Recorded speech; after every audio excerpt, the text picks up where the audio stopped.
In 2022, James Webb Space Telescope turned toward the early universe for the first time in human history, and the physics we had built over a century didn't survive what it found. Today, we're going to follow the evidence, piece by piece, from the first impossible image to the last unanswered question. By the end, you'll understand why physicists are both deeply unsettled and quietly in awe. If this is the kind of night you return to, subscribe. It helps this quiet universe keep growing. Let's begin. The most successful theory in human history. There is oxygen in a galaxy that had no time to produce it. Not a trace amount. A measurable abundance, sitting in the spectrum of a galaxy at the edge of observable time, 290 million years after the Big Bang. The universe at that age had not had enough stellar generations to produce that oxygen. Not by a small margin, not by 10%.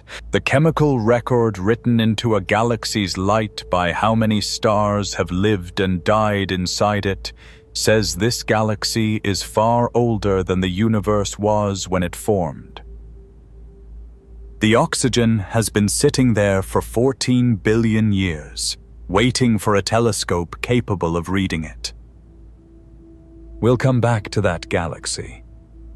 But to understand why it matters, why it made researchers go quiet on a video call in July 2022, you need to understand what we thought we knew before that image arrived. Because the thing that breaks is only interesting in proportion to how well it worked before it broke. There's a model. Its name isn't beautiful, Lambda-CDM, which stands for Lambda Cold Dark Matter. The kind of name something gets when it's built by committee over decades and revised 11 times before anyone agrees on what to call it. But the name doesn't matter. What it did matters. It predicted the temperature of the cosmic microwave background to 6 decimal places. Not a range, not an approximation. 6 decimal places, and the measurement matched.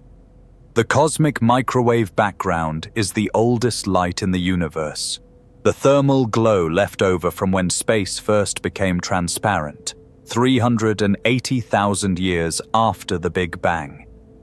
It's faint.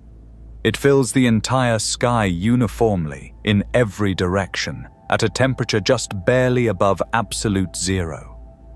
For the model to predict that temperature to 6 decimal places, it had to be describing something real about the universe's earliest state.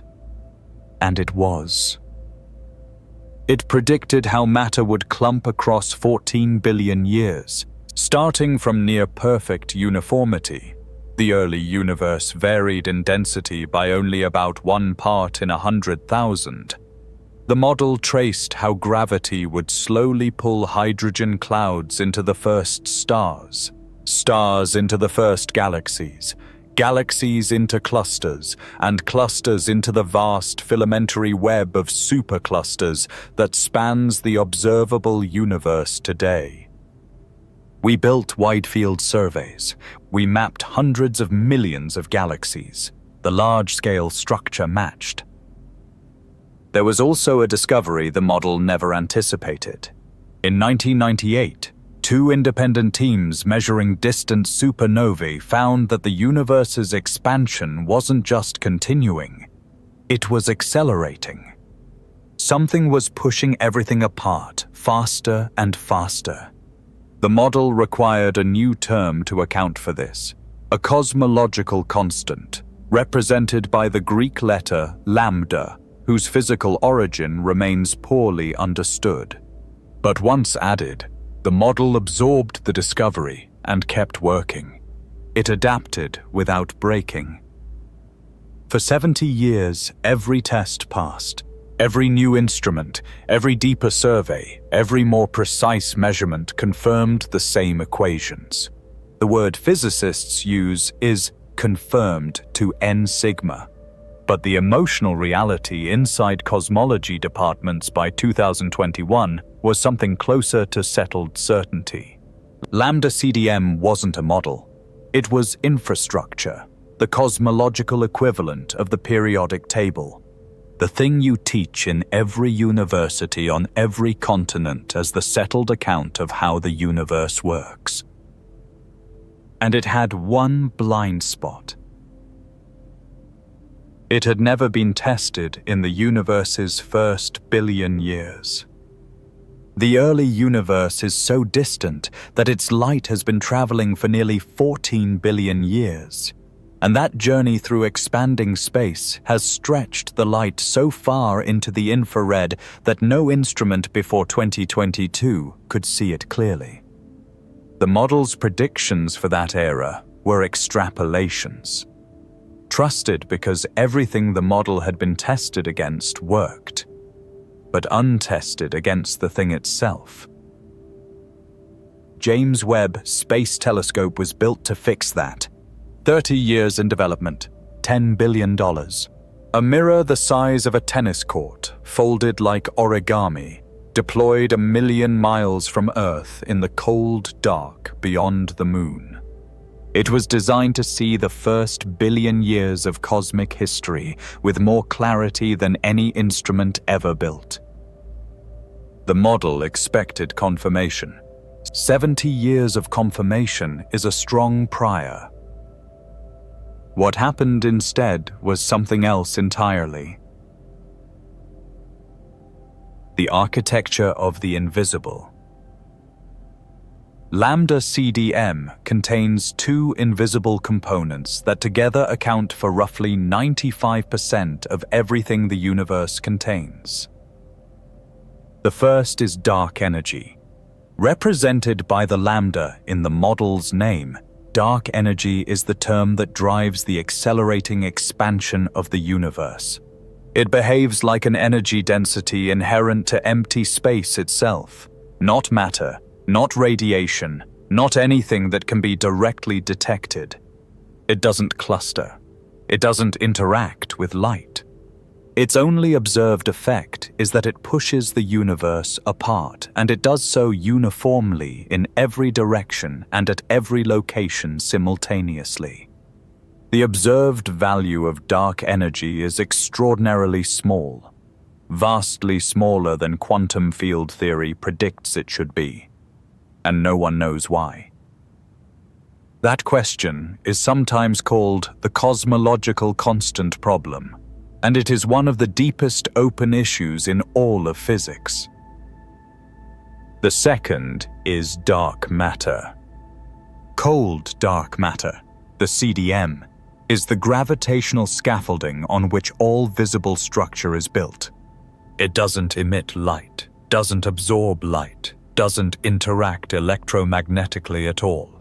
Its presence is inferred entirely from its gravitational effects. The way galaxies rotate faster at their edges than visible matter alone would allow. The way light bends around galaxy clusters more strongly than the visible mass can explain. And the way the large-scale structure of the cosmic web, the pattern of filaments and voids that spans the observable universe, matches simulations that include dark matter and fails to match simulations that don't. Dark matter outweighs ordinary visible matter by roughly 5 to 1. In cosmic terms, the atoms that make up stars, planets, gas clouds, and everything we can directly observe represent about 5% of the universe's total energy budget. Dark energy accounts for roughly 68%, dark matter roughly 27%. The universe that we can see and touch and measure is a thin, luminous layer on top of something almost entirely invisible. This isn't a comfortable situation for physicists. Neither dark matter nor dark energy has been detected in a laboratory. Neither has a confirmed particle or field candidate from beyond the standard model of particle physics. Both are known only through what they do. through the gravitational and cosmological effects they leave on observable matter and light. But Lambda-CDM doesn't require us to understand what dark matter and dark energy are. It only requires that they exist in specific quantities and behave in specific ways. And within those requirements, the model has been spectacularly, repeatably successful. That success is what made the JWST findings hard to process. Not because a failed prediction is surprising in general. Science is full of failed predictions. What was unusual was that this was Lambda-CDM failing, a model with 70 years of confirmed predictions in a domain it had never been tested in, failing in ways that weren't subtle. The instruments that made us confident. Before JWST, confidence in Lambda-CDM came from a succession of instruments, each more precise than the last, each confirming the same picture. The Cosmic Background Explorer, COBE, launched in 1989 and produced the first detailed map of the cosmic microwave background. It confirmed that the CMB had the precise thermal spectrum Lambda-CDM predicted. Its chief scientists were awarded the Nobel Prize in Physics. COBE showed us the oldest light in the universe and found exactly what the model said should be there. The Wilkinson Microwave Anisotropy Probe, WMAP, launched in 2001 and produced a map of the CMB with enough resolution to see the temperature fluctuations in detail, the 1 part in 100,000 variations that encode the density pattern of the early universe. WMAP's maps matched Lambda-CDM's predictions at better than 1% precision. Cosmologists used them to pin down the universe's age, its composition, its geometry, and every result was consistent with the model. The Planck satellite, launched in 2009, went further still.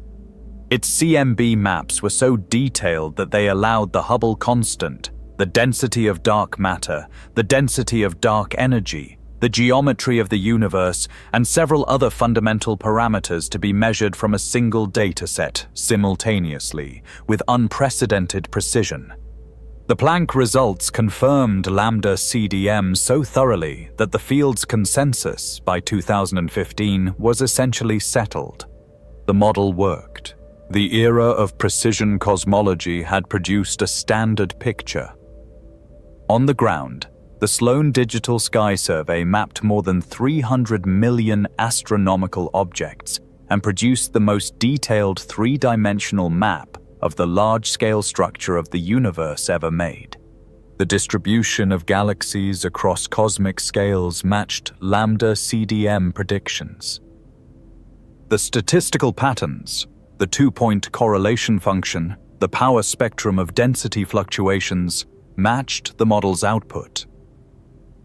This is the context in which JWST launched, not into a field looking for new physics, into a field that had spent 30 years systematically closing down deviations from a model that kept being confirmed.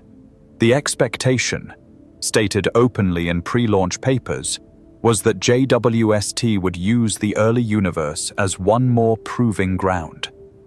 Find the high redshift galaxies the model predicted. Trace structure formation back as far as possible. Maybe close some remaining open questions about Reionization. The expectation was confirmation.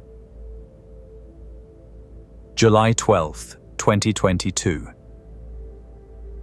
The official release was at the White House.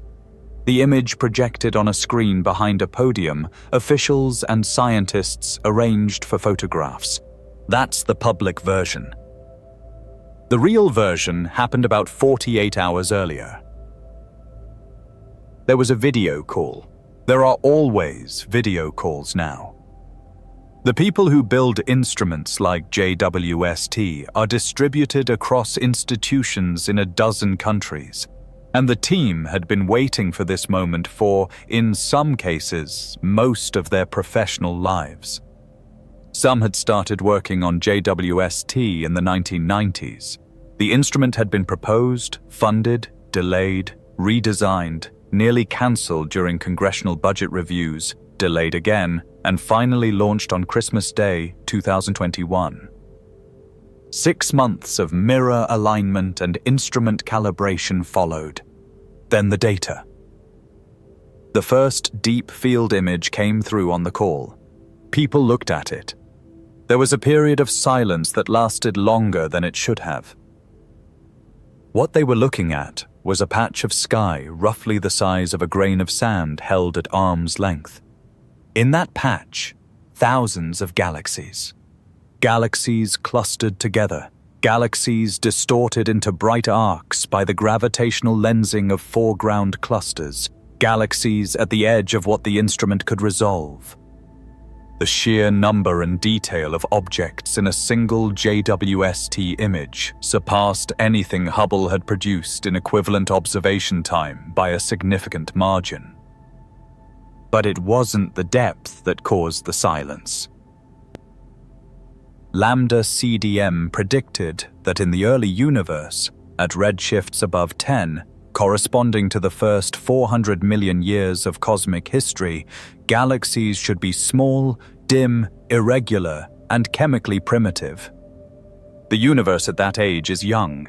Dark matter halos have just begun to collapse. Gas clouds are only starting to fragment into the first stars. You'd expect to see something tentative. Partial structures, early fragments, the rough beginnings of things, not the finished article. What the image showed in the galaxies at highest redshift was closer to the finished article than the rough beginning. Some of the high redshift objects were too bright, too massive. They had morphological features, disk structures, organized shapes that shouldn't exist at that age.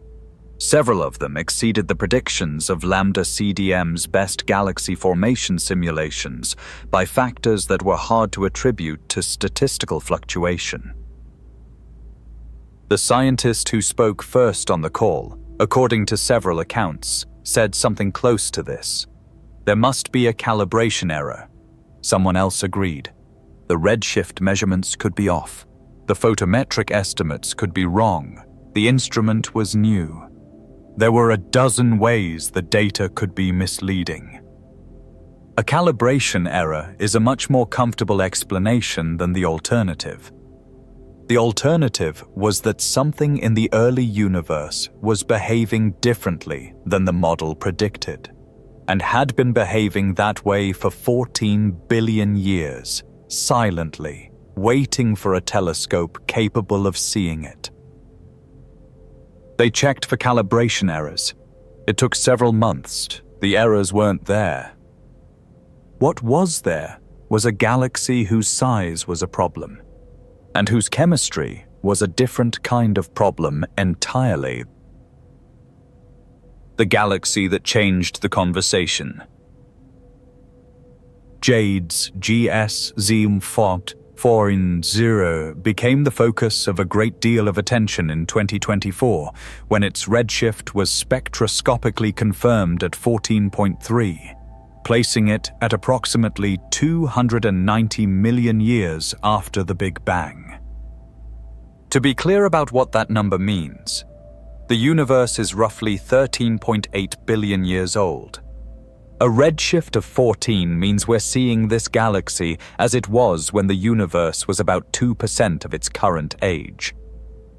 The light we detect from it left when everything that would eventually become the Milky Way, the Andromeda Galaxy, the entire local group, was still diffuse dark matter and hydrogen gas slowly condensing under gravity. The galaxy is large. By the standards of what Lambda-CDM predicts for that epoch, it's very large. Its stellar mass exceeds the predictions of the model's best simulations by a significant factor. But large galaxies on their own can be argued around. Initial conditions vary. dark matter halos come in different sizes. A particularly massive halo in a particularly dense region could in principle host a galaxy that develops faster than average. What couldn't be argued around as easily was the oxygen. JWST Z14 IRU's spectrum contains emission lines corresponding to oxygen, specifically doubly ionized oxygen, a species that requires hot, massive stars to produce the radiation that ionizes it. The presence of this oxygen line tells two things simultaneously: that the galaxy contains oxygen in measurable abundance, and that it contains massive, luminous stars in sufficient number to ionize that oxygen. Both facts are problems on their own. Combined, they're harder to dismiss. The oxygen requires stellar generations. Oxygen is produced in the cores of massive stars through nuclear fusion, released into the interstellar medium when those stars explode, and incorporated into the next generation of collapsing gas clouds. At 290 million years after the Big Bang, the universe has had time for perhaps 5 to 10 such generations in the most active environments, and the chemical abundances in JWST Z14 don't correspond to 5 or 10 generations. They correspond to considerably more. The massive stars require time to form as well. Star formation from collapsing gas clouds isn't instantaneous, and the presence of massive, hot stars actively ionizing the galaxy's gas tells us that star formation is still happening, which means the galaxy is in an active phase, not at the end of its history. It is already substantially enriched and still building. Cosmologists submitted papers.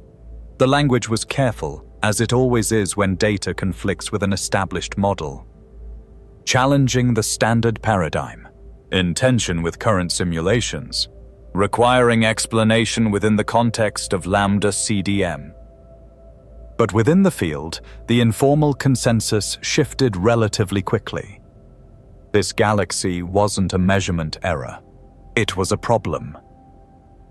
And it wasn't going to stay one galaxy. The chemical clock is running backward. When a massive star dies, it doesn't simply go cold. It collapses under its own gravity in a fraction of a second, then rebounds in an explosion that releases more energy in those first moments than the sun will emit in its entire 10 billion year lifetime. A supernova. In the final instance of a stellar life that lasted millions of years, the collapsing and rebounding star synthesizes elements that its entire preceding existence couldn't produce. Carbon, oxygen, silicon, iron.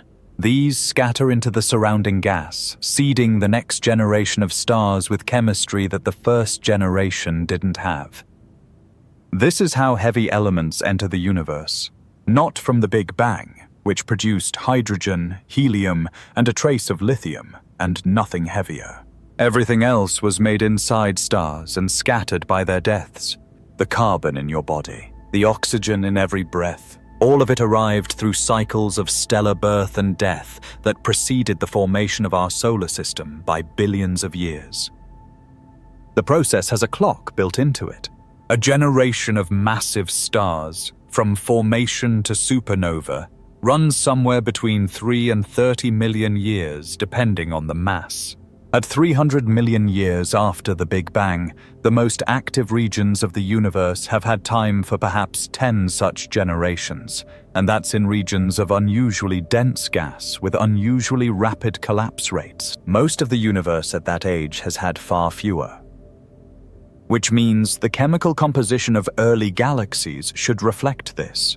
Hydrogen dominant, helium substantial, heavier elements present only in trace amounts, increasing slowly with each successive generation of stellar cycling. The earliest galaxies should look chemically almost as simple as the universe itself did at birth. JWST can read chemical composition through spectroscopy, the way a galaxy's light breaks into component wavelengths, each element leaving a specific set of fingerprints. And in the spectra of multiple high redshift galaxies, it found those fingerprints in quantities that the available time couldn't account for. The clock doesn't lie. You cannot have oxygen without the stars that made it, and you cannot have those stars without the time they needed to live, die, and seed the next generation. The record is written in the light, and the light says the history is longer than the universe was when these galaxies formed. Cosmologists had a response ready. It had been developed years earlier as a theoretical framework, and it had mathematical support. Stars in the very early universe, the argument went, could form more efficiently than stars today. Lower metallicity gas, gas with fewer heavy elements, cools and fragments differently. Denser molecular clouds in a denser early universe could produce stars that are more massive, shorter-lived, and faster in their nuclear synthesis. Hyper-efficient star formation, a first generation that runs through its cycle faster, enriching the gas more rapidly than standard models assume. The numbers closed. The framework was consistent. And then JWST looked for the signatures. The fix that didn't fix anything. A proposed mechanism in physics isn't just an idea. It's a set of predictions. Stars burning 10 times hotter than normal produce a specific isotopic signature when they explode. They emit characteristic radiation in specific wavelength ranges while they're alive. Their mass distribution, more very massive stars, fewer smaller ones, leaves a fingerprint in the color and brightness profile of the host galaxy. If hyper-efficient star formation was operating in JADES-GS-Z14-0 and the other chemically enriched early galaxies, the spectra should show those fingerprints. The emission lines should be off in specific directions. The ratios should tell a particular story. JWST looked for them. They weren't there. The chemical abundance was present. The mechanism proposed to produce it was not operating at the required level. Some teams found marginal evidence for slightly elevated star formation efficiency, modestly above normal, but not elevated by the factor needed to produce the observed abundances in the available time. The fix was internally consistent. The universe didn't implement it at the scale that would have been necessary. This is one of the quieter ways a model fails. Not with a dramatic contradiction, not with gravity running backward or light arriving before it left. Instead, a proposed solution that's coherent, mathematically supported, physically plausible, and then simply not there at the level of detail where it would have had to be. The paper documenting the failed fix received less attention than the original discovery, as follow-up papers almost always do. Inside the field, though, it mattered. The most accessible exit from the chemical clock problem had been tried and found locked. And the problem was about to stop being a problem of one galaxy. 300 galaxies that shouldn't exist. When JWST turned to other patches of sky, it found more. Not a handful of unusual objects that might be attributed to some local anomaly in a particular region of space. Everywhere JWST pointed, the early universe presented the same picture. Too developed, too structured, too chemically complex for its age. Dozens of high redshift galaxies exceeded Lambda-CDM's mass predictions, then hundreds. A systematic survey called JADES catalogued more than 700 high redshift galaxies and found that the abundance of massive, luminous, early universe objects exceeded the model's predictions by a factor of somewhere between 10 and 100, depending on the redshift range examined. A factor of 100. Not 10% more than expected. Between 10 and 100 times more massive, bright, developed galaxies than the most sophisticated cosmological simulations had predicted. Simulations built over decades, calibrated against every available observation, refined by hundreds of researchers, run on some of the most powerful computers available. Simulations that had, until July 2022, been considered the gold standard representation of how the universe assembled itself. One galaxy too many could be a statistical fluctuation. A handful could be coincidence. 700 distributed uniformly across independent surveys covering different regions of sky, confirmed by multiple teams using different analysis methods, cannot be either. This was a systematic pattern. The early universe looked nothing like what the model anticipated. A discrepancy in galaxy abundance might still be addressed within the Lambda-CDM framework. Better models of star formation efficiency, better treatment of gas cooling and feedback from black holes. These are hard problems, but they're the kind cosmologists know how to work on. They live in the physics of baryons, ordinary gas and stars, not in the cosmological model itself. But there was a number that cut deeper, a single fundamental value whose precision or imprecision would determine whether the galaxy excess was a galaxy physics problem or a cosmology problem. That number was the Hubble constant. The stars that couldn't have made it.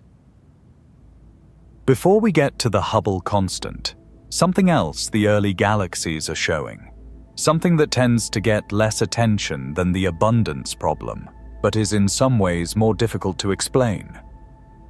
The stellar populations in these high redshift galaxies are wrong.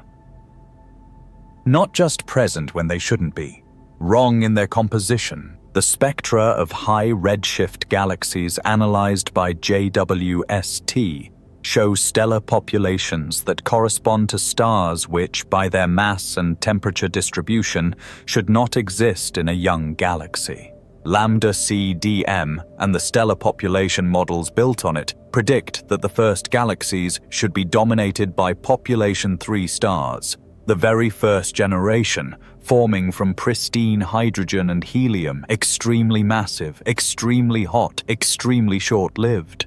Then population 2 stars, a second generation, forming from gas lightly enriched by the first generation's explosions, still metal poor by later standards.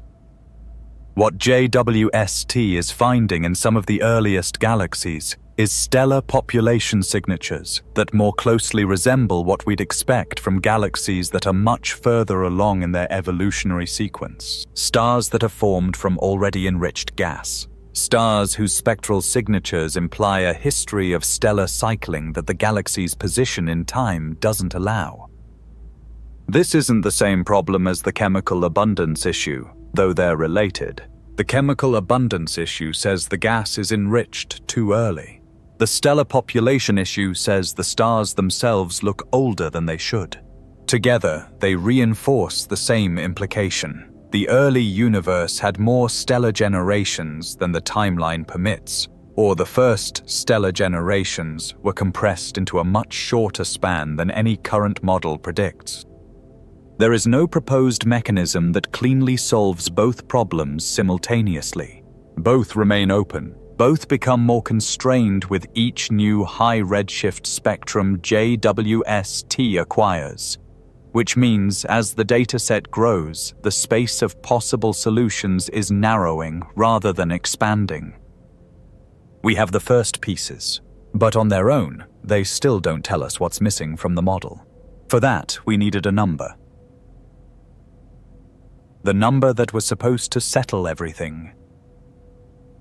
The Hubble constant is the rate at which the universe expands, how fast the space between galaxies is growing, right now, everywhere at once. It's named for Edwin Hubble, who established in 1929 that galaxies are receding from us and that their recession speed is proportional to their distance. The constant that governs that proportionality is one of the most fundamental numbers in cosmology. It determines the age of the universe, the size of the observable universe, and the entire expansion history that connects the early universe to the present. For more than a decade, two independent measurement methods have given incompatible answers. The first method extracts the Hubble constant from the cosmic microwave background, using the pattern of temperature fluctuations in the CMB fitted to the Lambda-CDM model. Physicists derive the expansion rate that the universe had in the early period, and from that infer what the rate should be today. This gives a value of roughly 67 kilometers per second per megaparsec. The second method builds up from local measurements. Astronomers use Cepheid variable stars that pulsate at rates tied to their true luminosity, making them reliable distance markers, to calibrate distances to nearby galaxies. Then they use Type 1a supernovae, which have known intrinsic brightness, to extend those distances further out. From the recession speeds and distances of these anchors, they derive the local expansion rate directly. This gives a value of roughly 73. 67 versus 73. A 10% disagreement between two measurements of the same number in the same universe, using completely independent physical phenomena, performed by competing research groups that have spent years trying to find errors in each other's methods. As instruments improved and measurements were refined, the discrepancy was supposed to shrink. It grew. By the time JWST launched, the disagreement had reached 5 sigma, the statistical threshold physicists use to declare a result a genuine discovery rather than noise. 5 sigma means the probability of the discrepancy being a random fluctuation is less than 1 in several million. This was not going away on its own. One of the measurements was wrong, or the model connecting them was missing something. JWST was specifically designed to be capable of resolving this. Sharper Cepheid measurements, better distance ladder calibration, the most precise infrared instrument in history applied to the exact problem that the community needed to resolve. Then a team found what looked like the answer. 6 weeks of relief. In early 2024, a research group published a careful paper identifying a systematic error in the Cepheid-based measurement of the Hubble constant. The error was a blending problem.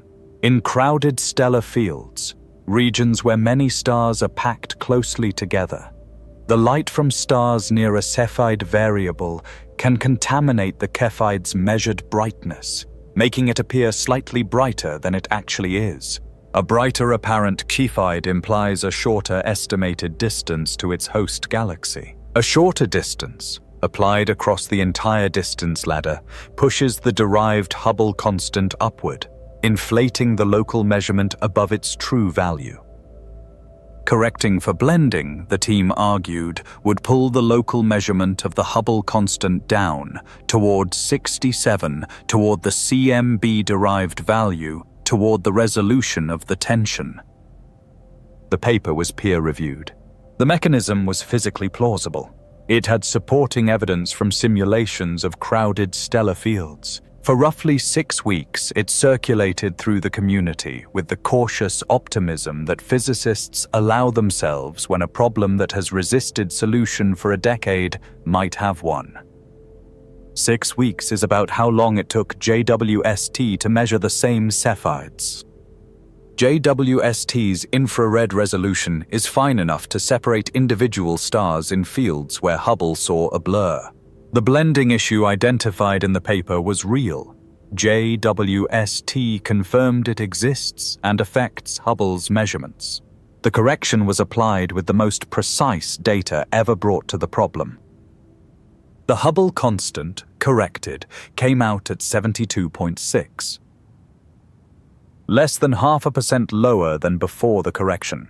The tension remained. It was not an artifact of blending. The error was real, was found, was fixed, and the answer was still wrong relative to the CMB-derived value by essentially the same amount it had been before. This is where the Hubble tension stands today. Two methods, both now calibrated by the most precise instrument in history, disagreeing by 10%. Both confirmed by multiple independent teams. Both the products of careful, repeated measurement by researchers who know about the disagreement and have been looking for their own errors for years. There is no measurement error left to find. The measurement that stayed wrong. 5 sigma. The Hubble tension is at 5 sigma, and it isn't moving. In particle physics, 5 sigma is when you hold the press conference. When the Higgs boson was discovered in 2012, the announcement came when the statistical significance reached 5 sigma. That level of certainty is the field's standard for saying, this is real. This is not noise. This is not a systematic error we haven't found yet. This is a result. Here, the result is that two completely independent measurements of the universe's expansion rate disagree.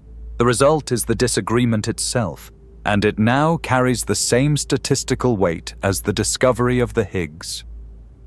If both measurements are accurate, and the evidence at this point suggests they are, then something is different about the universe at early times versus late times in a way that Lambda-CDM doesn't describe.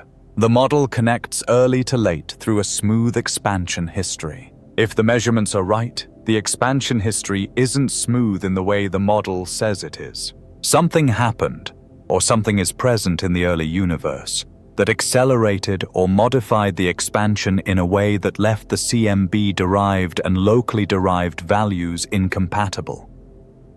The Hubble tension lives at the level of the expansion rate itself, not star formation, not galaxy assembly, not the chemical abundance of oxygen in a distant galaxy, the rate at which space is growing, the most fundamental cosmological quantity, gives two answers depending on when you measure it. This is a problem that cannot be resolved by better galaxy formation models. It requires something new in the physics of the universe's early expansion. And there is one more structural problem that makes the picture harder, not simpler. The early universe wasn't just doing too much too fast. It was doing things that required time it didn't have. The early universe was already on fire. The star formation rate in the early universe is wrong. Lambda-CDM, combined with standard models of galaxy formation, predicts how rapidly stars should be forming at different points in cosmic history. In the very early universe, the first few 100 million years, the rate should be low. Small halos, modest gas densities, limited cooling, a slow beginning. Star formation should ramp up as halos grow, reaching a peak somewhere around 2 to 3 billion years after the Big Bang, then declining as gas is consumed and feedback processes suppress further formation. JWST is finding star formation rates in early galaxies that exceed these predictions by factors of 10, 50, sometimes more. Not in one galaxy, not in a biased sample. Across the high redshift population as a whole, the early universe is producing stars faster than the model permits. This matters beyond the obvious, galaxies shouldn't be this bright this early implication. The star formation rate is tied to everything else. The rate of chemical enrichment, the rate of galaxy mass assembly, the feedback from supernovae and black holes that shapes galaxy morphology. A factor of 10 error in the early star formation rate isn't a small calibration issue. It means the energy budget of the early universe, the amount of radiation, the amount of feedback, the amount of chemical output, is significantly different from what the model describes. One specific consequence, the ionizing photon budget. The early universe went through a period called Reionization, when the neutral hydrogen that filled space after the CMB epoch was ionized by the radiation from early stars and galaxies. JWST's finding of dramatically more active early star formation changes the timeline and character of Reionization in ways that the existing models didn't predict. The sources of Reionization appear to be more numerous, more spread out, and more active at earlier times than previously thought. This is the second independent line of evidence pointing to the same conclusion as the galaxy abundance and chemical clock problems. The early universe was more active, more organized, more structurally developed than Lambda-CDM anticipated. 3 independent measurement domains, 3 independent research programs, all pointing the same direction. The second piece of the case is in place. The third is stranger. Galaxies that were already finished. At some point in late 2023, the mood inside the cosmology community shifted. Not dramatically. Physicists don't have dramatic shifts. They have revised confidence intervals and working groups and new analysis pipelines. But there was a point where the conversation changed from "these anomalies probably have astrophysical explanations we haven't found yet" to something more like "something is genuinely different about our picture of the early universe." Not crisis. Something more like the long, uncomfortable recognition that a problem is real. Then JWST found the barred spirals. A barred spiral galaxy has a straight bar of stars running through its center, with spiral arms curving away from the bar's ends. Our own galaxy is one. The Milky Way has a central bar that takes roughly 250 million years to rotate. Bars like this require sustained gravitational stability to form. The bar emerges from stellar orbits gradually settling into resonance, a process that builds over billions of years as a galaxy matures. Under Lambda-CDM, barred spirals don't appear until the universe is several billion years old. JWST found them when the universe was less than 2 billion years old. Several of them in multiple independent surveys in different regions of sky, at ages when the gravitational conditions the bars require shouldn't have existed yet. Not as ambiguous photometric detections, as confirmed spectroscopic observations with sufficient resolution to identify the structural features clearly. And then there were the quenched galaxies. A quenched galaxy is a galaxy that has stopped forming stars. It's exhausted its fuel, or expelled it, or had it heated by feedback from a central black hole to the point where it can no longer collapse into stars. In the local universe, quenching is common and well studied. It's the fate of many large elliptical galaxies after they've assembled most of their mass. But the quenching process is slow. Running out of star-forming fuel, or heating it beyond the collapse threshold, takes time measured in billions of years. Lambda-CDM predicts that significant quenching doesn't begin until several billion years into cosmic history. JWST found massive quenched galaxies in the first billion years. Already done. Already quiet. Already in their post-star formation phase, when they should still have been in their most active state. A seminar at a major institution in 2024 included the following analogy, offered by the presenter as explicitly imperfect. It's like finding a fully furnished apartment in a building that broke ground yesterday. Not impossible by any known law of physics, just not how buildings work, just not what any model of construction would predict. There's something almost dark about it, in the way genuinely strange findings sometimes are. We built a model that predicted the universe's past with extraordinary precision, confirmed it across 30 years of observation, designed the most expensive scientific instrument in history partly to confirm it further. And when the instrument looked at the part of the universe we'd never seen before, it was already furnished. The Reionization story is being rewritten. There was a period in cosmic history called the Dark Ages. After the cosmic microwave background formed, after the universe cooled enough for electrons and protons to combine into neutral hydrogen, the universe became transparent to light. But transparent to light and full of light are different things. The neutral hydrogen that filled space absorbed ultraviolet radiation efficiently. The universe was dark. not empty, full of matter, full of hydrogen gas slowly collapsing into dark matter halos, but dark in the sense that the light from early stars and galaxies couldn't travel far before being absorbed. This persisted for several 100 million years. Then, gradually, the radiation from early stars and, more importantly, from early active galactic nuclei began to ionize the surrounding neutral hydrogen. Bubble by bubble, region by region, the universe became transparent. Reionization ended somewhere around 1 billion years after the Big Bang, and the universe entered its current transparent state, where light can travel unimpeded across billions of light years. The sources of reionization, what ionized all that hydrogen, were a major open question before JWST launched. The main candidates were star-forming galaxies, with their ultraviolet radiation from massive stars, and quasars, with their harder and more penetrating radiation from accreting black holes.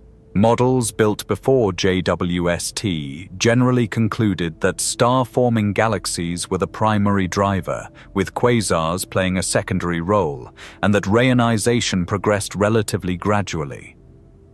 JWST is revising this picture on multiple fronts. The galaxies it's finding at high redshift are producing ionizing radiation at higher rates than predicted, consistent with the elevated star formation rates discussed earlier. More strikingly, JWST is finding a population of compact, luminous objects at high redshift that appear to be low-luminosity active galactic nuclei, smaller versions of quasars, in numbers that pre-JWST surveys didn't detect. These objects may have contributed substantially to reionization in ways that weren't accounted for. The timing is also shifting. Evidence from JWST spectroscopy suggests that reionization was more patchy and occurred over a somewhat longer timescale than prior models predicted, with some regions of the universe being reionized significantly earlier than others. The ionization front didn't sweep through the universe as uniformly as the standard picture assumed. None of this overturns the basic reionization story, but it changes the details substantially. The sources, the timing, the spatial distribution, and it changes them in ways that are consistent with the broader picture JWST is painting, an early universe that was more active, more varied, and more complex than the model prepared us for. The fourth independent measurement domain pointing the same direction. Dark matter isn't where we left it. Set the galaxies aside for a moment. Lambda-CDM's predictions about dark matter are specific. Galaxies form inside dark matter halos, roughly spherical concentrations of dark matter extending far beyond the visible disk. Those halos have a density profile, high at the center, falling off outward according to a specific mathematical curve, described by the Navarro-Frank-White profile after the researchers who derived it from simulations in the 1990s. The number of satellite galaxies orbiting a large host follows a predictable distribution, more small satellites, fewer large ones, in a power law relationship. The minimum halo mass capable of hosting a luminous galaxy has a predictable flaw. These predictions have been tested in the local and moderately distant universe for decades. They broadly match the observations. JWST is now probing dark matter distributions in the early universe at high redshift, through galaxy kinematics, through gravitational lensing, through the statistical properties of galaxy populations in dense environments. The measurements don't match as cleanly. Some halos at high redshift appear more concentrated than the simulations predict, denser at their centers than the NFW profile allows. Others appear less concentrated, more extended. The relationship between dark matter halo mass and the stellar mass of the galaxy inside it, a correlation that holds fairly well in the local universe, shows larger scatter and different normalization at high redshift. The satellite galaxy distribution is also problematic, though in a different direction than initially expected. In some high redshift environments, JWST is finding more compact, dense satellites than the model predicts. In others, fewer. The prediction doesn't match the observation in a consistent way. Dark matter isn't being disproved. The gravitational evidence that something is there remains overwhelming. No model without dark matter successfully predicts the CMB, the large-scale structure, or the observed rotation curves of galaxies. But the specific behavior of that something in the early universe, how it clustered, how it seeded structure, how it shaped the galaxies that formed inside it, doesn't match the cold dark matter picture that Lambda-CDM is built on. The dark matter scaffolding is in the wrong configuration. And that's not a problem you fix by adjusting star formation recipes. It lives at the level of what dark matter actually is. The satellite count that doesn't add up. There's a problem that predates JWST and that JWST has made sharper. Lambda-CDM predicts how many satellite galaxies should orbit a large host like the Milky Way. The simulations produce a specific answer: many more small dark matter subhalos than there are observed satellite galaxies. This was identified decades ago as the missing satellites problem. The model predicts perhaps 1,000 or more dwarf satellites around the Milky Way, but only several dozen had been found as of the early 2000s. The problem was partially addressed over time. Better observational surveys found more faint dwarfs. Better theoretical models showed that feedback from star formation and reionization could suppress galaxy formation in the smallest halos. Gas blown out of small halos by supernova feedback, or never falling in because it was ionized during reionization. The count of known Milky Way satellites grew. The theoretical models for suppression became more sophisticated. By the 2010s, the community had reached an approximate accommodation. The problem was real, but probably solvable within Lambda-CDM. JWST is adding new dimensions to this. At high redshift, the satellite galaxy populations around early massive galaxies don't match predictions, but in both directions and for different reasons in different environments. Some early galaxy groups appear to have more compact, dense satellites than predicted. Some have fewer luminous satellites than expected. The predictions from Lambda-CDM simulations, when applied to these high redshift environments, scatter in ways that suggest the underlying dark matter substructure, the distribution of small halos, is different from what the model produces. This isn't catastrophic on its own. Satellite populations are sensitive to baryonic physics, the complex interplay of gas, star formation, and feedback that galaxy formation models approximate rather than calculate exactly. The mismatch could be in the galaxy formation physics on top of the dark matter scaffolding. But it adds to the pattern. The dark matter component of Lambda-CDM is facing challenges in the early universe that it didn't face, or faced less clearly, in the local universe. And this, combined with the galaxy abundance excess, the chemical clock problem, and the Hubble tension, builds a case that is increasingly difficult to attribute entirely to astrophysical uncertainties. The case is almost impossible to ignore. But there's one set of objects that JWST found recently in large numbers, that doesn't fit the astrophysical uncertainty argument at all, because they don't fit anything. The little red dots.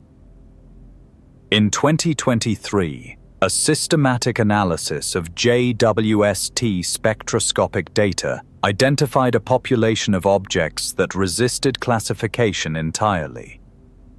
They are compact, physically much smaller than normal galaxies of equivalent brightness. They are red, Their spectral shape is consistent with either heavy dust obscuration or very red stellar populations, or both, possibly along with something else producing redness through a mechanism that hasn't been clearly identified. They are extremely luminous relative to their size. Compact objects this small do not produce this much light under any standard relationship between size and output that observation has established.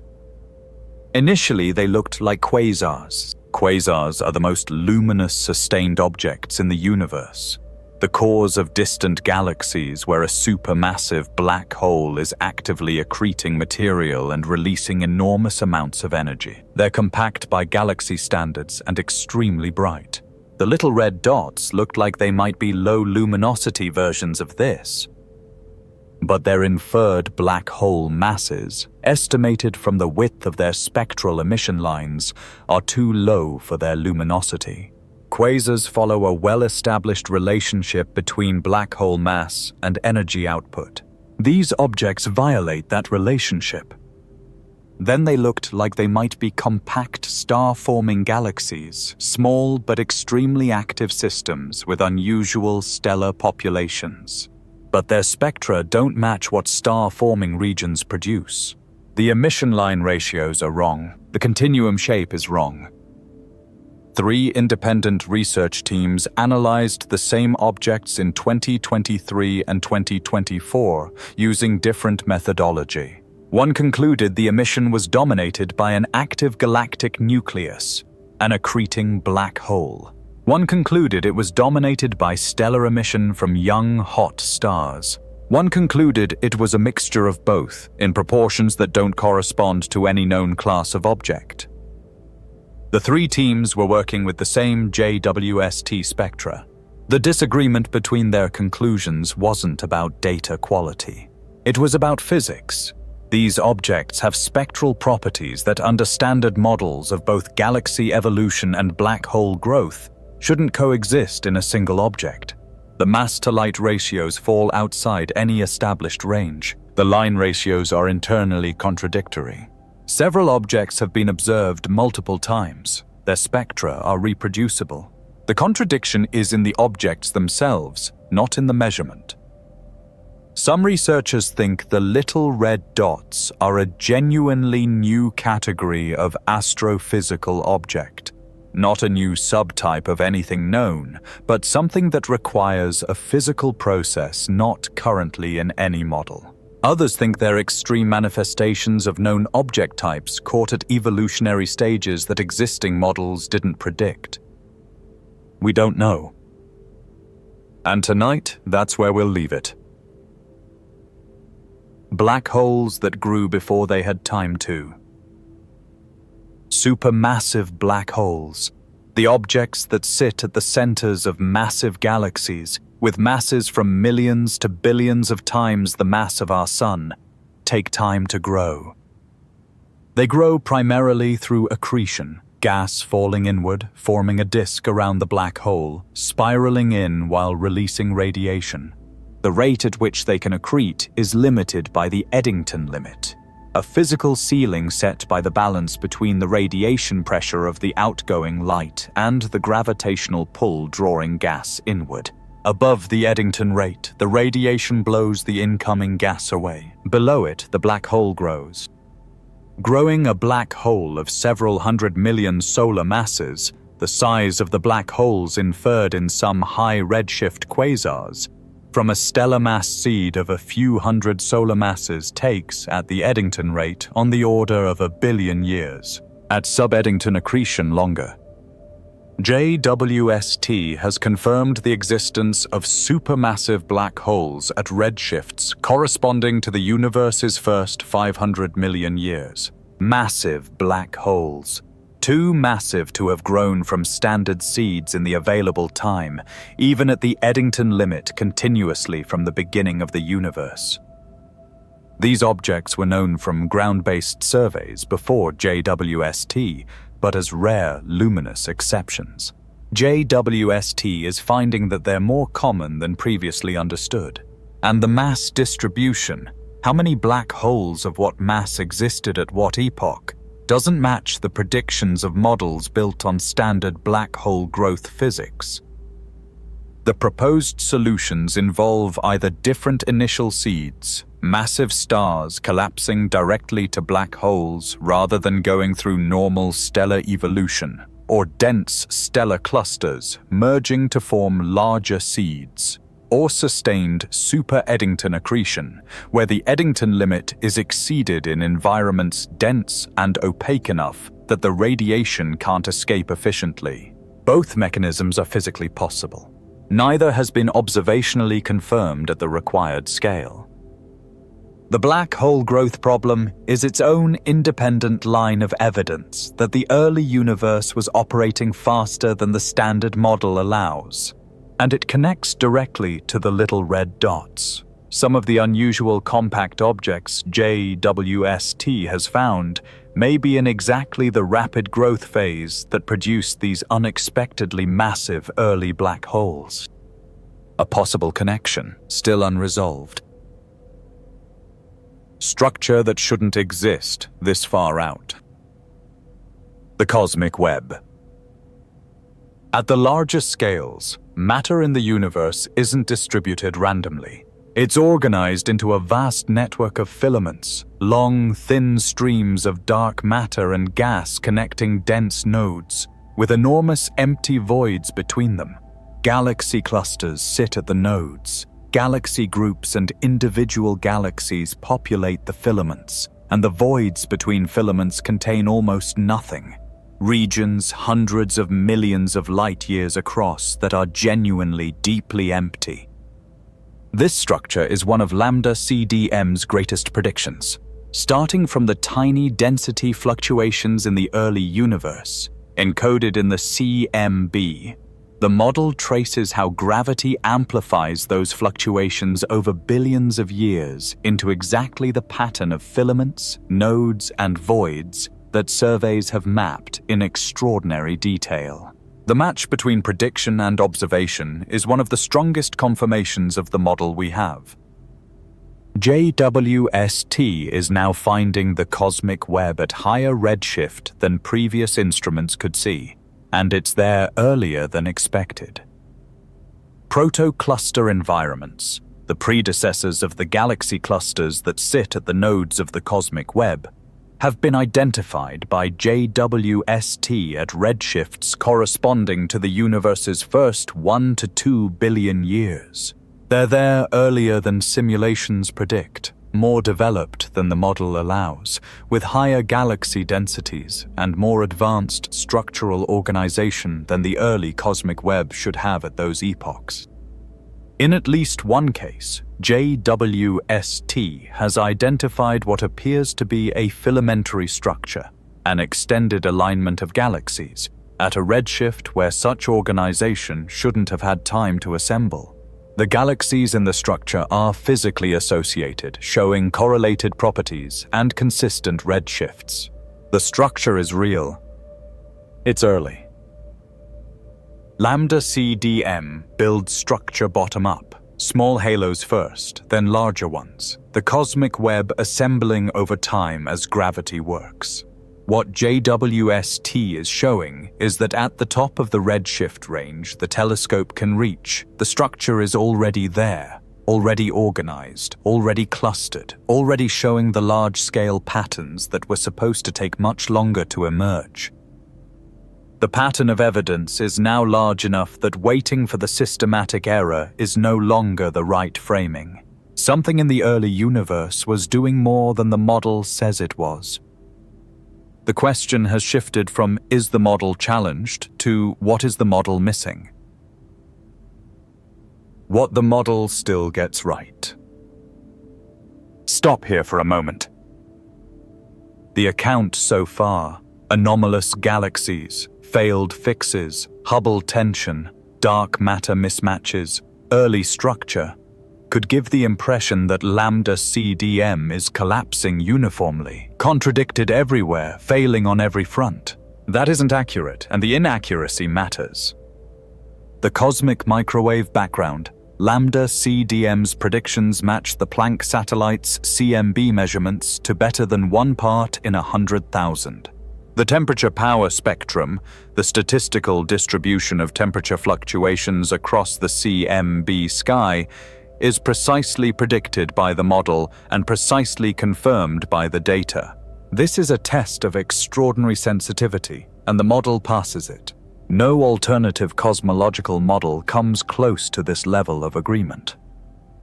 Gravitational lensing, the bending of light by mass, measured both in individual clusters and in the statistical signal of weak lensing across large galaxy surveys, matches Lambda-CDM predictions. The amount of dark matter inferred from lensing is consistent with the model's parameters. The large-scale distribution is consistent. Baryon acoustic oscillations, a periodic pattern in the distribution of galaxies, left over from sound waves that propagated through the early universe before the CMB epoch, shows up at the predicted scale in galaxy surveys. This is an independent confirmation of the model's expansion history at late times. Large-scale structure at late cosmic times, the clustering of galaxies, the abundance and distribution of galaxy clusters, the geometry of the cosmic web, matches Lambda-CDM simulations when properly calibrated to the CMB. These are not minor confirmations. They represent enormous volumes of data gathered over decades by independent instruments and independent researchers on multiple continents, all pointing consistently to the same underlying framework. Lambda-CDM is not uniformly wrong.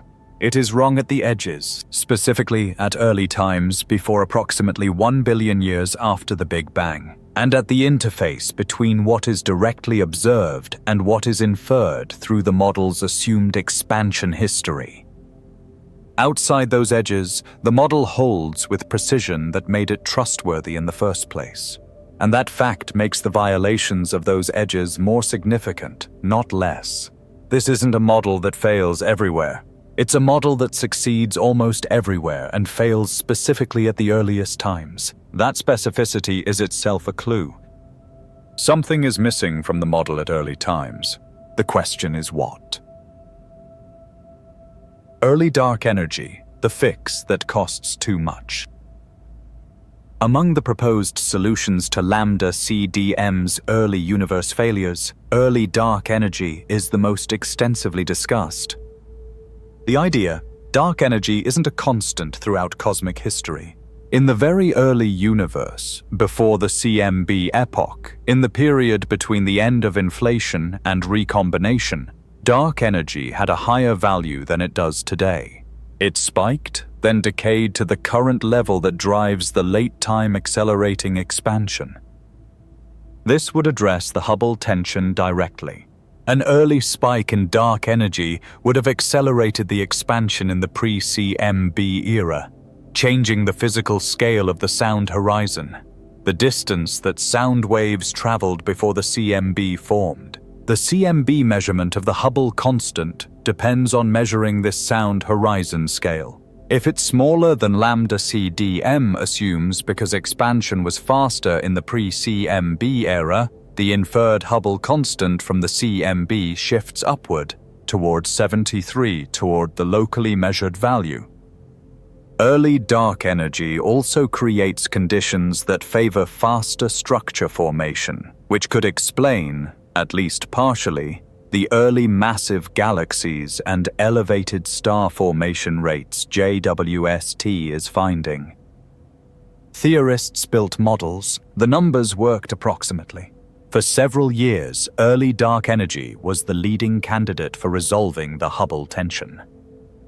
The problem: the CMB is exquisitely sensitive to changes in the pre-recombination expansion history, and the Planck satellite measured the CMB with extraordinary precision. When early dark energy is added to Lambda-CDM and the combined model is fit to the Planck data, the fit gets worse. Not catastrophically. The model with early dark energy can still be made consistent with the CMB, but consistently worse, in ways that require other parameters to be adjusted, which introduces tensions with other observations which require further adjustments. Each fix creates new tension. The cascade doesn't converge. This is the characteristic failure mode of models that are wrong in a fundamental way. They can be patched, but each patch requires another patch, and the patches accumulate until the patched model is more complicated than the problem it was trying to solve. Early dark energy hasn't been ruled out, but it hasn't resolved cleanly, and each year of additional CMB analysis has made it harder, not easier, for the model to absorb. It remains a candidate, a strained one. The candidates all point the same direction. Beyond early dark energy, there are other candidates. Warm dark matter. Instead of cold dark matter, whose particles were moving slowly at the time of structure formation and produced the specific halo distribution, Lambda-CDM predicts dark matter might consist of somewhat faster-moving particles. Warm dark matter would suppress the formation of the very smallest structures, small halos, satellite galaxies, in ways that could resolve some of the satellite count and halo density profile issues. The constraint, the CMB and large-scale structure are sensitive to the free-streaming length of dark matter particles. Warm enough to address the small-scale problems means warm enough to slightly smear the CMB fluctuations, and the Planck data constrains this smearing tightly. Fuzzy dark matter, particles so light that they exhibit quantum behavior, specifically quantum pressure from the uncertainty principle on the scales of galaxies. This quantum pressure would suppress structure formation below a characteristic scale, producing halo density profiles with flat cores rather than the sharp central peaks of cold dark matter. Some of JWST's dark matter distribution mismatches might be addressed by fuzzy dark matter. The constraint is similar in character to warm dark matter. The particle mass that solves the small-scale problems conflicts with the large-scale structure and CMB constraints. Primordial black holes as dark matter seeds. If a population of black holes formed in the very early universe, before any stars or galaxies, they could serve as seeds for the rapid formation of structure observed by JWST. Massive primordial seeds would allow early galaxies to grow around them faster than the standard model permits. This is physically possible and hasn't been ruled out by existing data for all mass ranges. Modified gravity. Altering the gravitational field equations, adding terms to general relativity that change its predictions at certain scales, can produce different structure formation histories without invoking new dark matter or dark energy properties. What all of these share is the same direction of implication. Every proposed fix to Lambda-CDM's early universe failures requires the early universe to have been more energetic, more active, more organized than the standard model allows. The mechanisms differ. The shared conclusion is that the first billion years of cosmic history was doing more than Lambda-CDM describes. And if the early universe was more precisely organized than the model predicts, the deepest problem in cosmology becomes harder. The fine-tuning that has no comfortable end. The cosmological constant problem is the most embarrassing number in physics. It has been for decades. Quantum field theory, the framework that describes particles and forces with more precision than any other theory in science, implies that empty space should have an energy density. Virtual particle pairs emerge and annihilate throughout the quantum vacuum, and this activity contributes energy to every region of space. When you calculate the expected vacuum energy from the standard model of particle physics and compare it to the observed value of the cosmological constant, the dark energy term, you get a discrepancy of roughly 120 orders of magnitude. 120, not a rounding error, not a factor of 10 or a million. The observed dark energy is almost exactly zero compared to what quantum field theory says it should be. in the way that a single hydrogen atom is almost exactly zero compared to the mass of the observable universe. The cosmological constant appears to be tuned to a value just large enough for galaxies to form and persist, but small enough not to tear them apart before structure can develop. The precision required for this value, given what quantum field theory predicts it should be, is extraordinary. No physical mechanism has been identified that would naturally produce this precise value.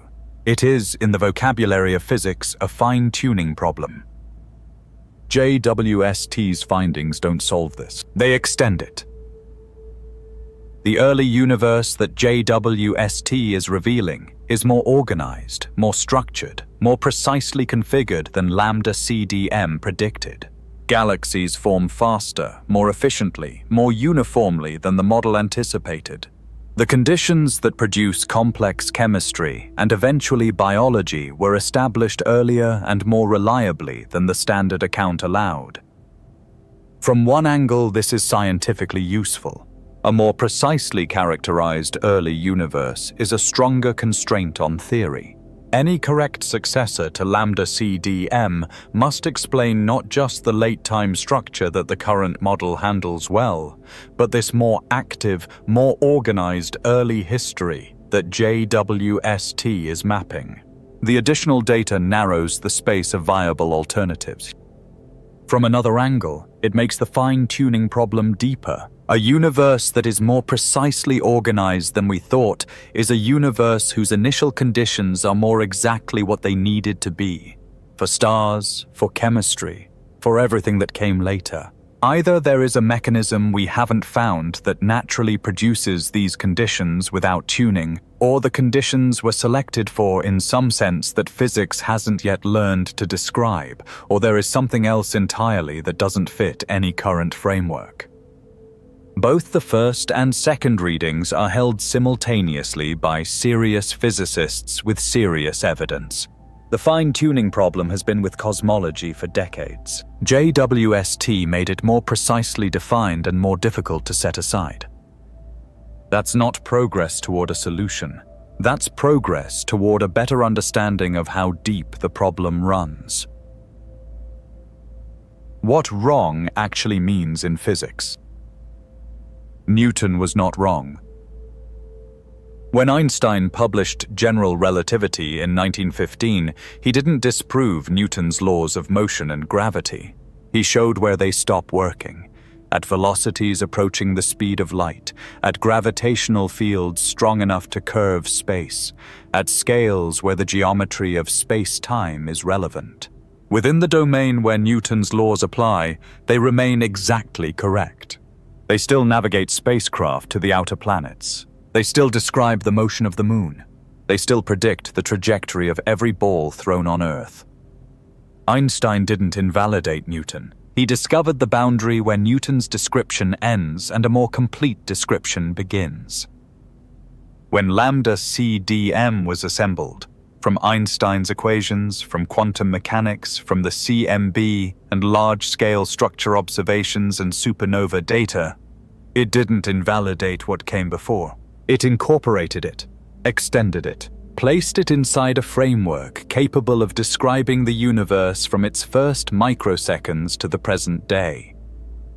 What JWST is finding is not the failure of Lambda-CDM.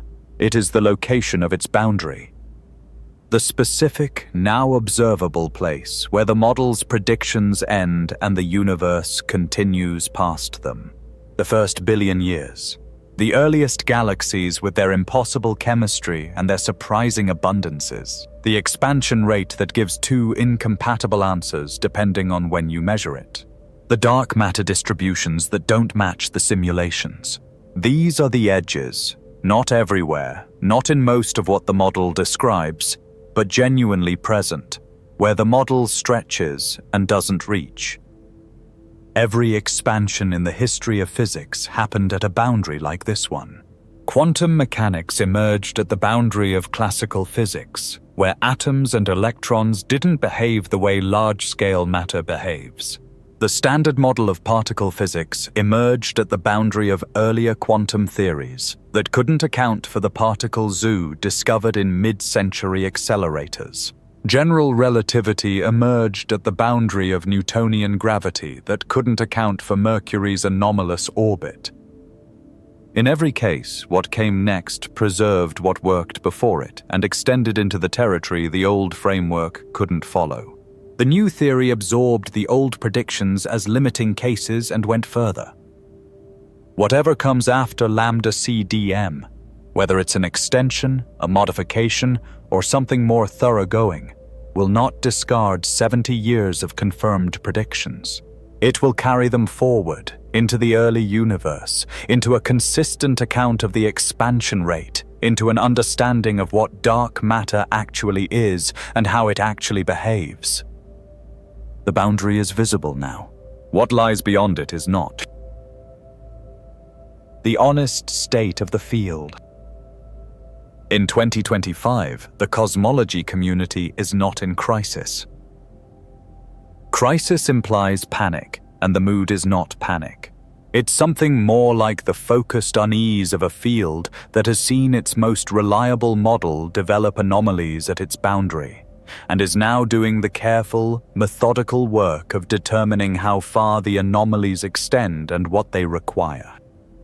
There are conferences organized specifically around JWST's high redshift findings, working groups assessing the galaxy abundance excess and its implications, papers every week with new measurements and revised constraints and proposed mechanisms.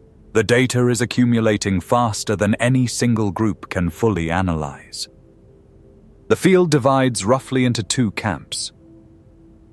One camp believes the anomalies will be resolved within Lambda-CDM by better modeling of baryonic physics, the complex interplay of gas, star formation, supernova feedback, and black hole growth that shapes galaxies within the dark matter framework.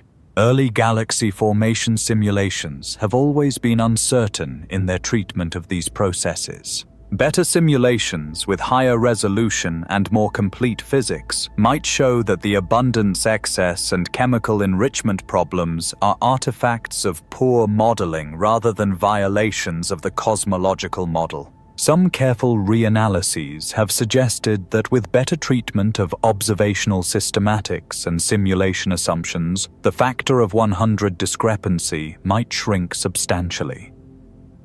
The other camp believes the Hubble tension rules out a pure baryonic physics resolution.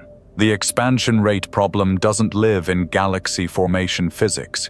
It lives in the geometry of the universe, in the relationship between the early and late expansion history.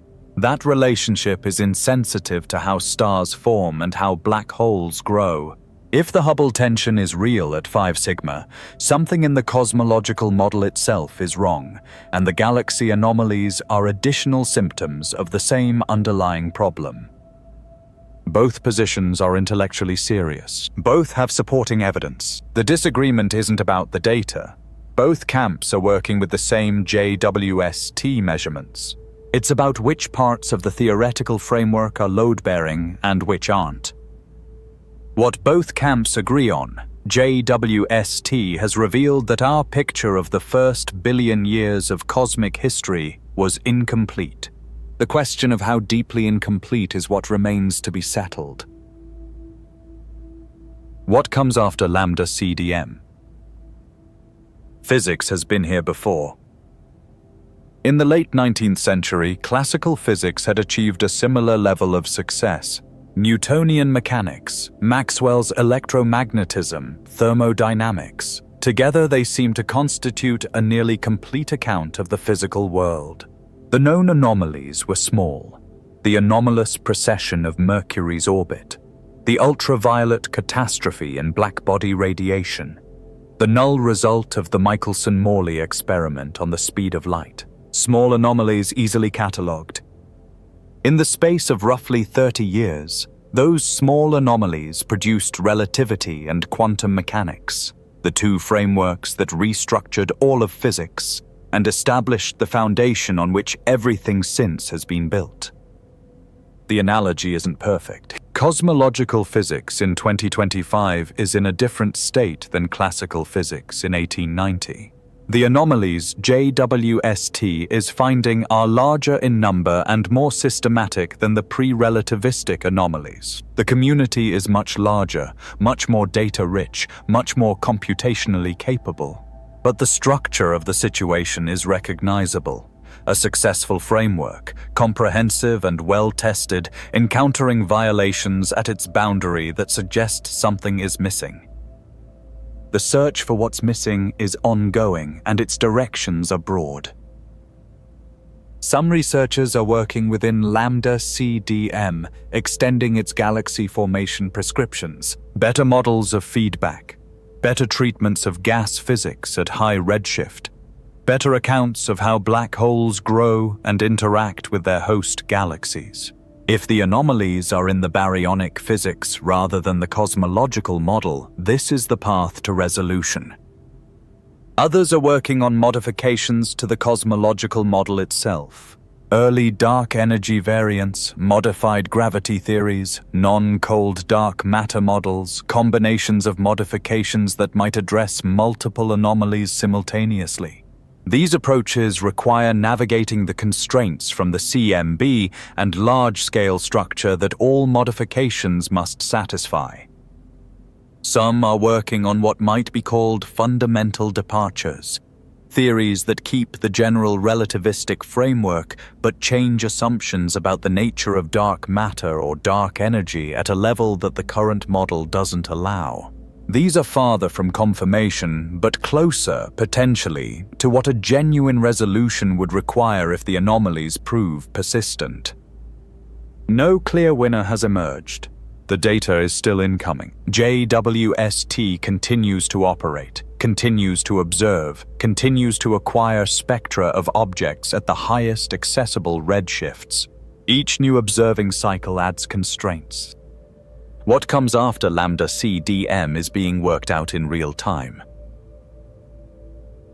The next eyes. JWST is not the only instrument looking.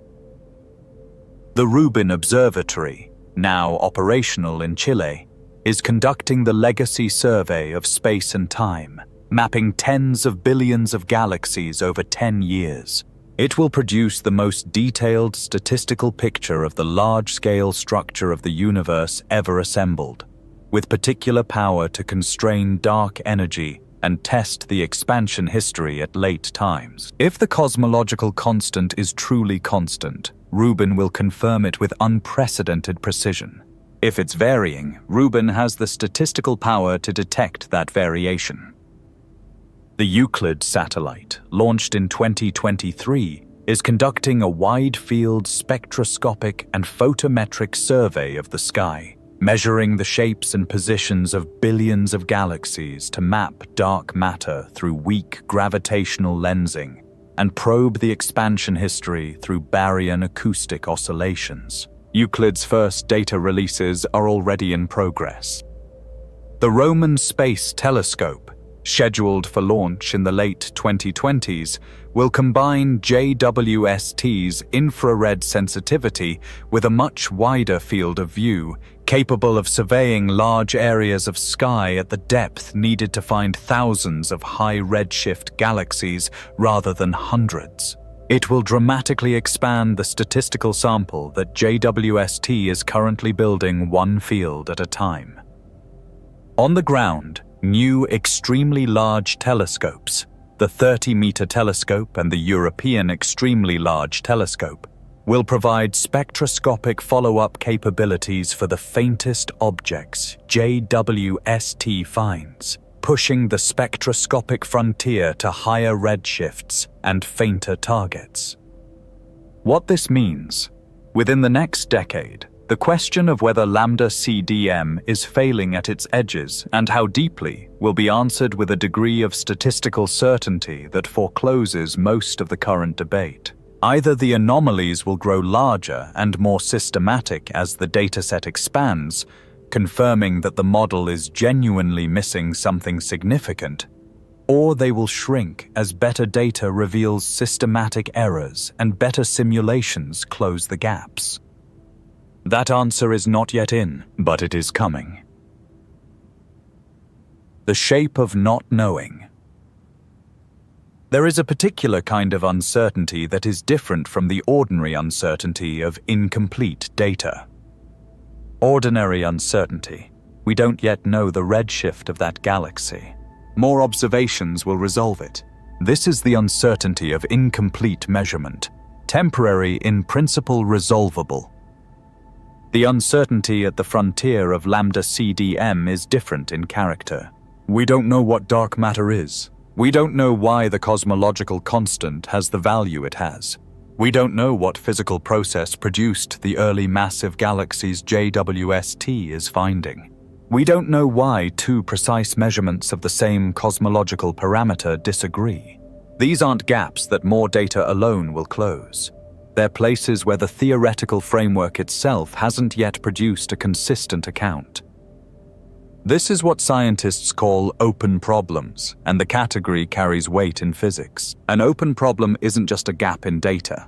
It's a place where the concepts we have don't adequately describe what we observe, where something new is needed, something that isn't yet in any textbook.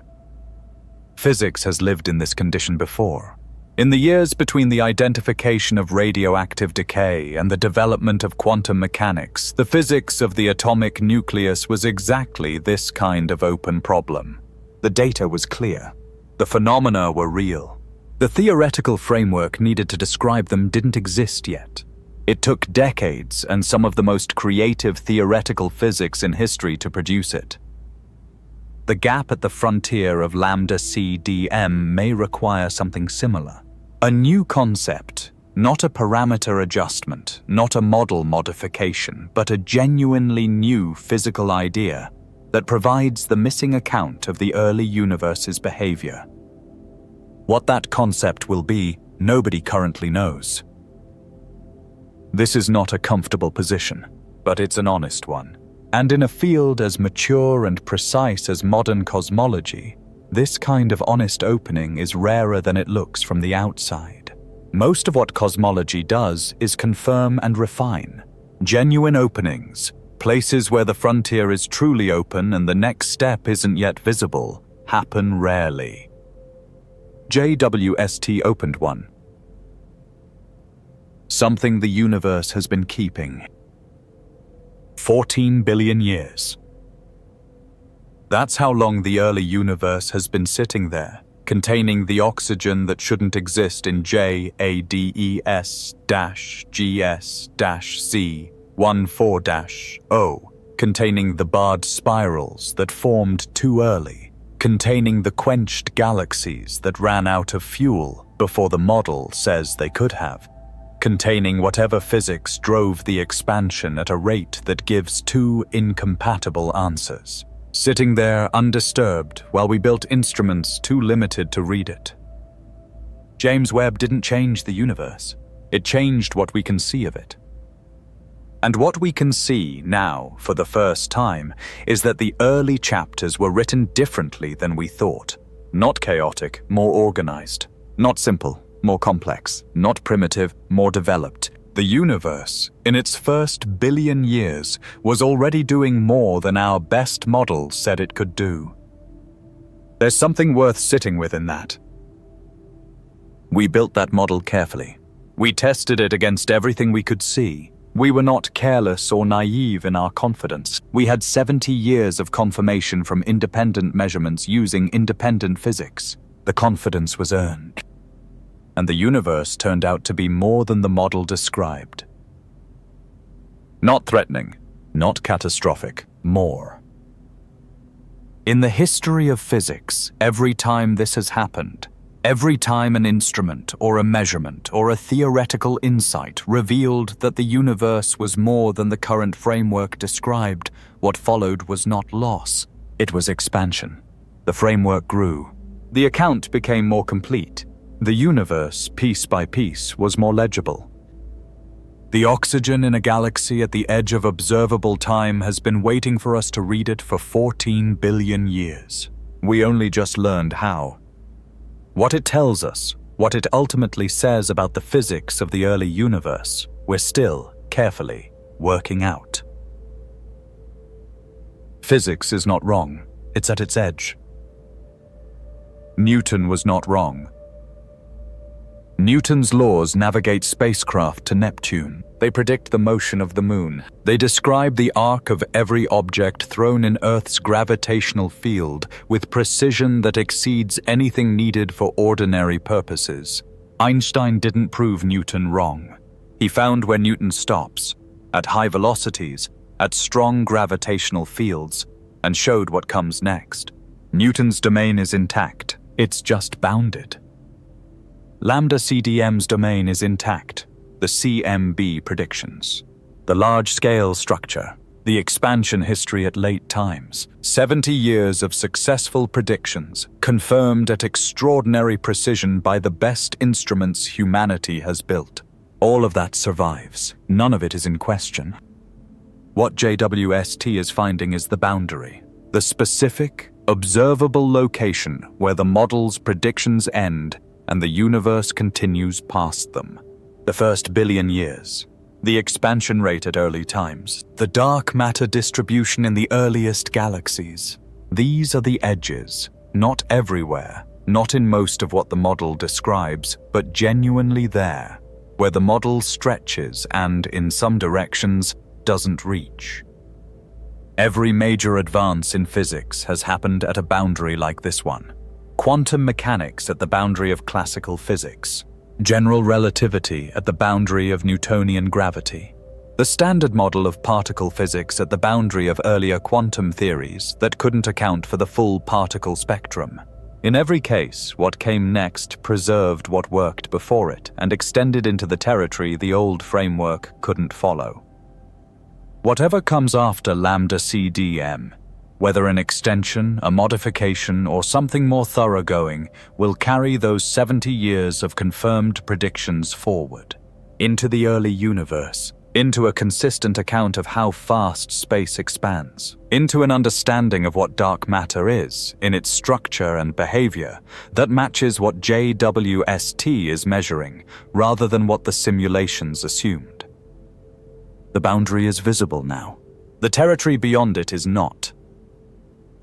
James Webb Space Telescope has given us the clearest map of that boundary ever drawn. What lies beyond it, the physics that was active in the first billion years in ways that Lambda-CDM doesn't describe, is one of the genuinely open questions in science.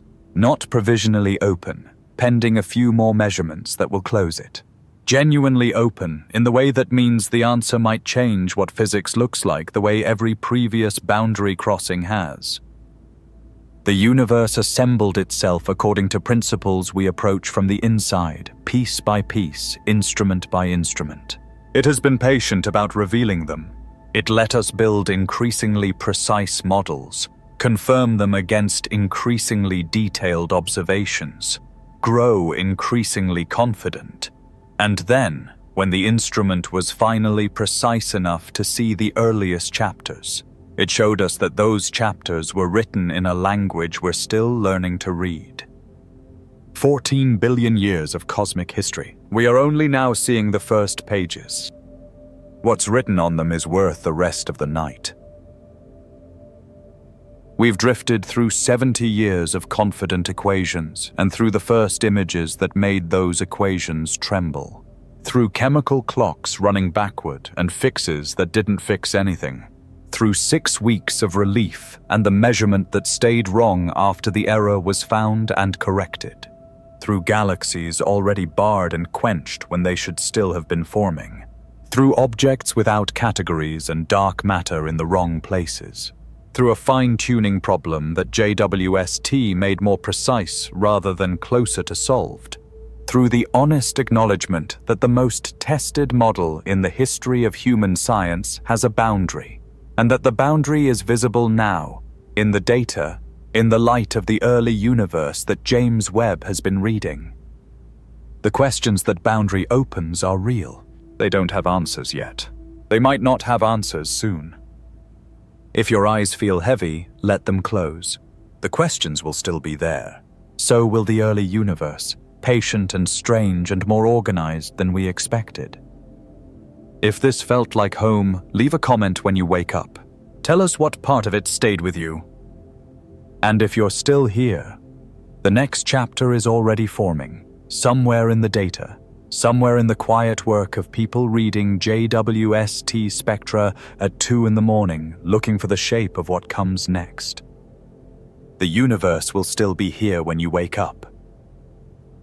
So will we. Good night.